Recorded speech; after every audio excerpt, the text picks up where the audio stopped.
मेरी समझ में नहीं आता कि आप हर वक्त सना पे इतनी बिछी क्यों रहती हैं। क्या मतलब है? मतलब ये है कि अब दोनों माँ बेटियां आपसे ज्यादा शातिर हैं और बहुत ड्रामेबाज हैं। आप प्लीज शहरी को उनसे दूर रखें। तुम कौन होती हो मुझे ये सब कहने वाली? मैं आपकी बेटी हूँ मॉम, और मेरी ये बात समझ में नहीं आती कि मेहरू ने आपका क्या बिगाड़ा, क्या दुश्मनी है आपको उससे? मुझे मेहरू से कोई दुश्मनी नहीं है, मगर उसकी दादी और उसकी माँ नसीमा से जरूर दुश्मनी है। जिस तरह से उन दोनों ने मेरा सुकून गारत किया, मैं भी उनका सुकून गारत करूंगी। मैं समझी नहीं। इसरार और मेरी लव मैरिज थी। जब इसरार ने मेरा नाम अपनी माँ के सामने लिया तो उन्होंने वाविला मचा दिया कि हम जात और बिरादरी के बाहर शादी नहीं करेंगे। इसरार डटे रहे और हमारी शादी हो गई और उन्हें मजबूरन मानना पड़ा। मगर क्या? मेरे साथ इनका रवैया शुरू से अच्छा नहीं था और इसमें नसीमा पूरी शामिल थी। इसरार अच्छे भले होते थे। घर से जब माँ की तरफ जाते थे और वहां से वापस आते थे तो अजीब अजीब किस्म की बातें सुनाते थे मुझे। उनका मूड खराब रहता था। बस उनकी बातों के तीर मुझे बर्दाश्त करने पड़ते थे। अगर तुम दोनों ना होते, तुम्हारी दादी और ये नसीमा कब की मेरी तलाक करवा चुकी होती। मेरी जिंदगी सूली पर अटकी हुई है। ये आप क्या कह रही हैं मॉम? मैंने तुम लोगों को कभी ये बातें नहीं बताई, मगर अब हालात ने मुझे मजबूर कर दिया। फिर भी मॉम, इन सारी बातों में मेहरू का क्या कसूर? कहते हैं अगर किसी को दुख देना हो तो उसकी अजीज तरीन हस्ती को दुख पहुंचाओ। मेहरू तुम्हारी दादी को बहुत प्यारी है ना? तो जैसे जैसे मेहरू बर्बाद होगी, तुम्हारी दादी खुद ब खुद मलिया मीट हो जाएगी। मॉम प्लीज ये मत कर, जुल्म है। तुम मुझे समझाओ मत। मैं जो कर रही हूं ठीक कर रही हूं, और ना ही तुम शहरियार से ऐसी वैसी कोई बात करोगी, और अगर की तो मेरा मरा हुआ मुंह देखोगी, समझी तुम?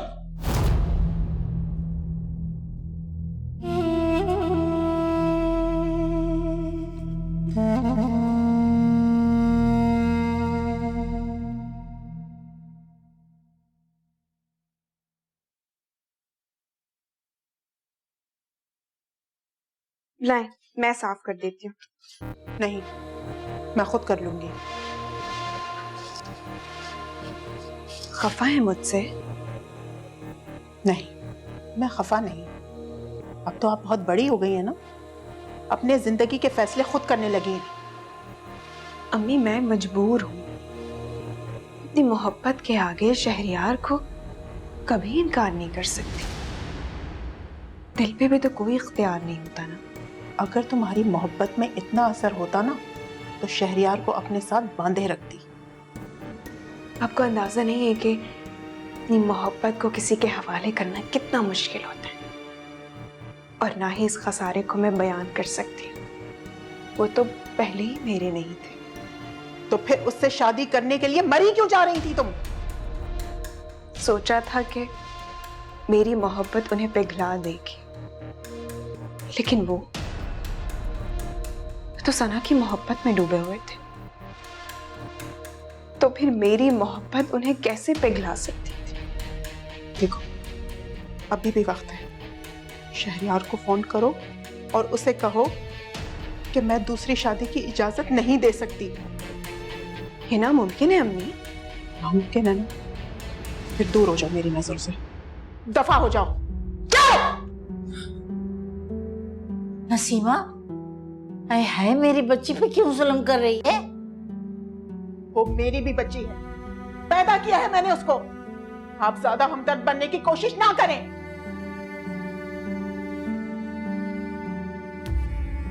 नसीमा, आने दो रियाज को, बताती हूँ कि तुम उस पर कितना जुल्म कर रही हो। अरे इतना तो इज्जत ने भी नहीं किया होगा। बता दें, मुझे कोई परवाह नहीं है।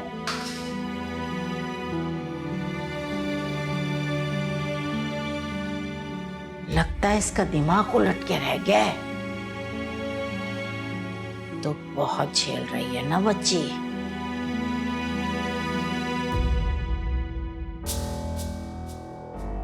क्या करूं? शहरयार तो कुछ भी लिख कर देने के लिए तैयार नहीं है, और सना की माँ गारंटी के बगैर रिश्ता देने के लिए तैयार नहीं है।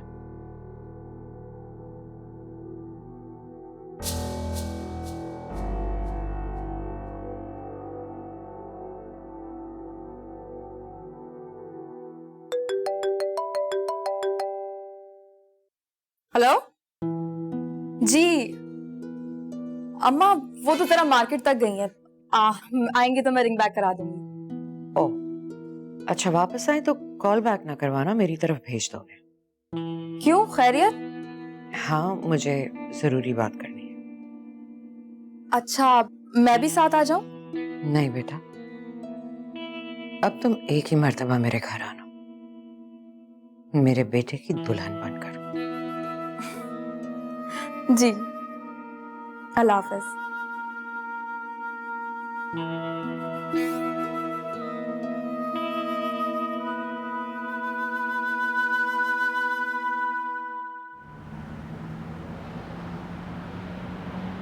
रियाज, तुमसे एक बहुत जरूरी बात करनी है। जी अम्मा, कहिए क्या जरूरी बात है? बेटा, दुनिया में सब कुछ होता है और अल्लाह की मसलहत अल्लाह ही जानता है, बंदा कुछ नहीं कर सकता।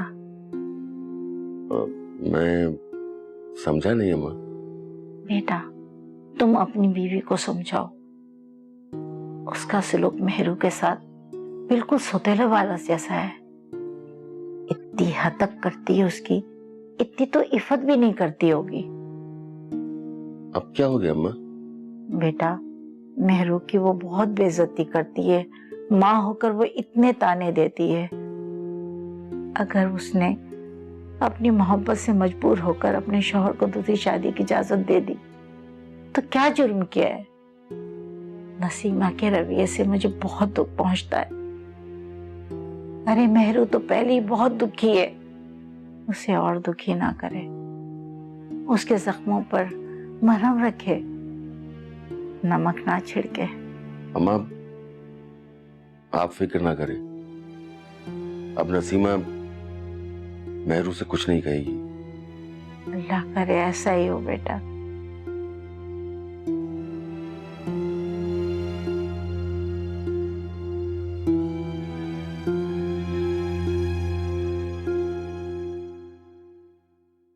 आज तुमने मेहरू से क्या कहा था? अच्छा, आपकी अम्मा ने रिपोर्ट दे दी आपको? बकवास बंद करो। और नसीमा बेगम, अगर आइंदा तुमने मेरी बेटी से बदसलूकी की ना तो मैं तुम्हें तलाक दे दूंगा।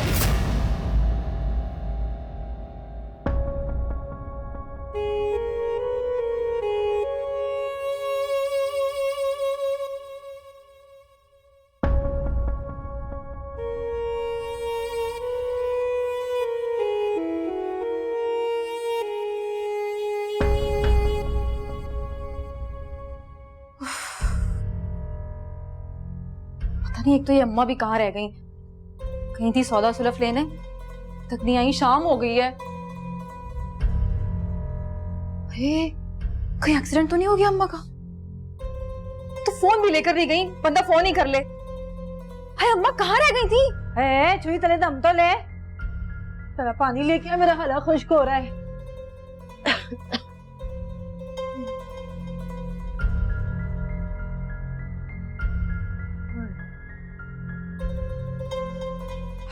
ये लो।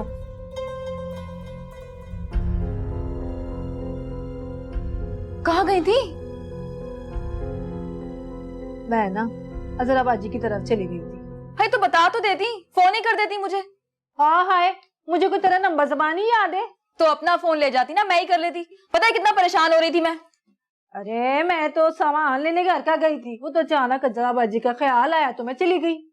वो ना तेरा पूछ रही थी।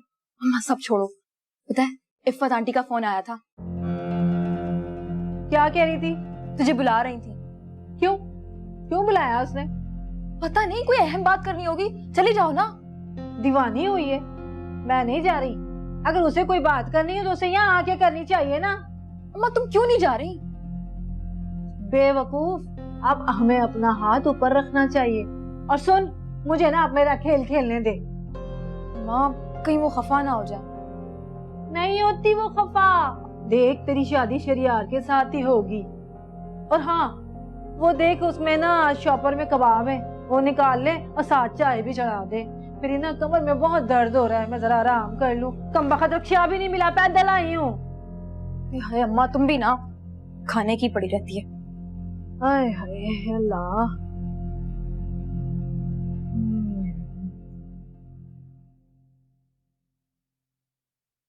अस्सलाम वालेकुम अम्मी।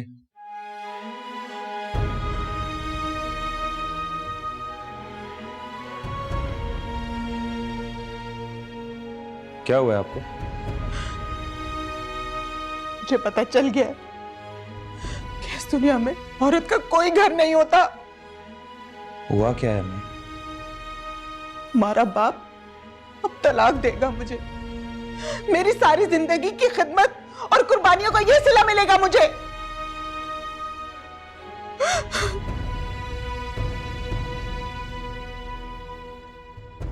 मुझे कुछ समझ नहीं आ रहा अम्मी, हुआ क्या है? क्या कहा है उन्होंने आपसे? मैंने मेहरू को आज बहुत डांटा, इस वजह से कि उसने शहरियार को दूसरी शादी की इजाजत क्यों दी। हाँ, मेरा लहजा सख्त था, लेकिन उसकी भलाई के लिए था ना। आखिर मैं मां हूं उसकी। तो मेहरू ने शिकायत की अब्बू से? नहीं, तुम्हारी दादू ने पता नहीं क्या कहा है रियाज को कि उन्होंने तो अपनी आंखें माथे पर रख ली हैं। मैंने जो कुछ भी कहा उसकी भलाई के लिए कहा कि वो अपने फैसले पे एक बार सोच ले। क्या मुझे इतना भी हक नहीं है कि मैं अपनी बेटी को समझा सकूं? आंटी, आप मेहरू के साथ डांट डपट कम किया करें, वो अपने बारे में ज्यादा बेहतर जानती है। आनी आनी आनी, प्लीज चुप रहो, ये हमारे घर का मामला है। ये मैं भी इस घर की फर्द हूँ, मेहरू मेरी भी कुछ लगती है। हाँ, लेकिन फिलहाल तुम चुप रहो। क्या अम्मी अब्बू कहाँ हैं? वो घर पे ही है, स्टोर नहीं गए। ठीक है, मैं जाकर उनसे बात करता हूँ और उनसे पूछता हूँ कि उन्होंने आपसे ऐसा क्यों कहा। राहिल, मत जाओ। हानिया, मेरा उनसे पूछना बहुत जरूरी है कि उन्होंने अम्मी से ऐसी बात क्यों की। अभी रुक जा राहिल।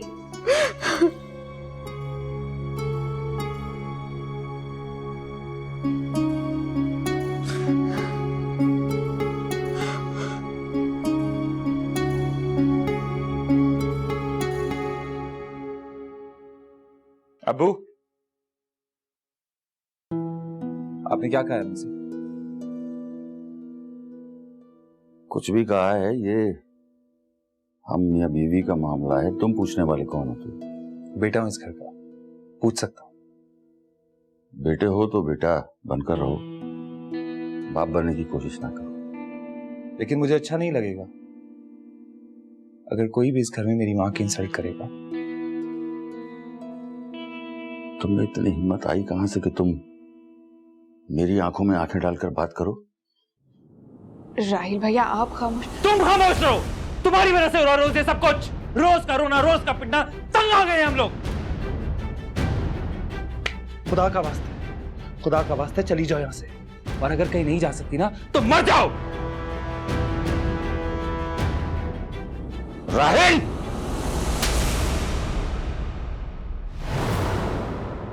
बदतमीज इंसान, तुम्हें बहन से बात करने की तमीज नहीं? निकल जाओ मेरे घर से, जाओ। ठीक है भैया,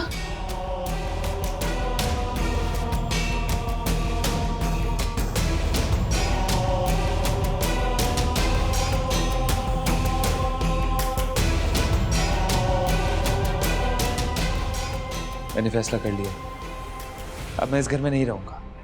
आपको चलना है तो आप भी मेरे साथ चलें। तुम कहां जा रहे हो? कहीं भी जाऊंगा, यहां नहीं रहूंगा। नहीं नहीं बेटा, सुमन, मैं तुम्हारे साथ कहां जाऊंगी? और तुम भी जाने की बात नहीं करो। मैं मर जाऊंगी तुम्हारे बगैर। ऐसा नहीं करो मेरे साथ, ऐसा नहीं करो।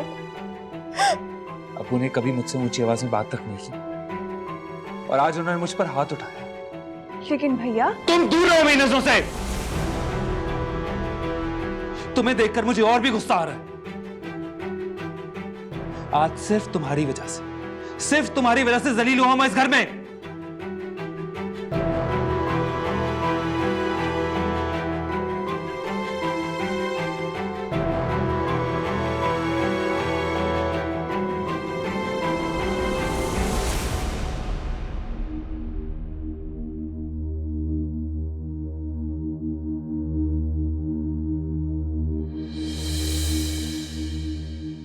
तुम दूर रहो मेरी नजरों से।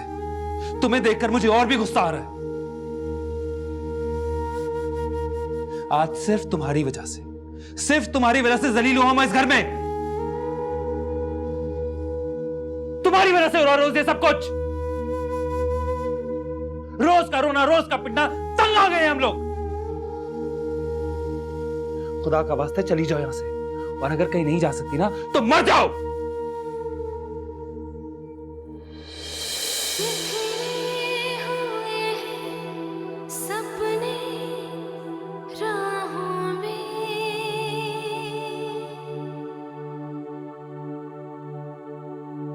ख्वाब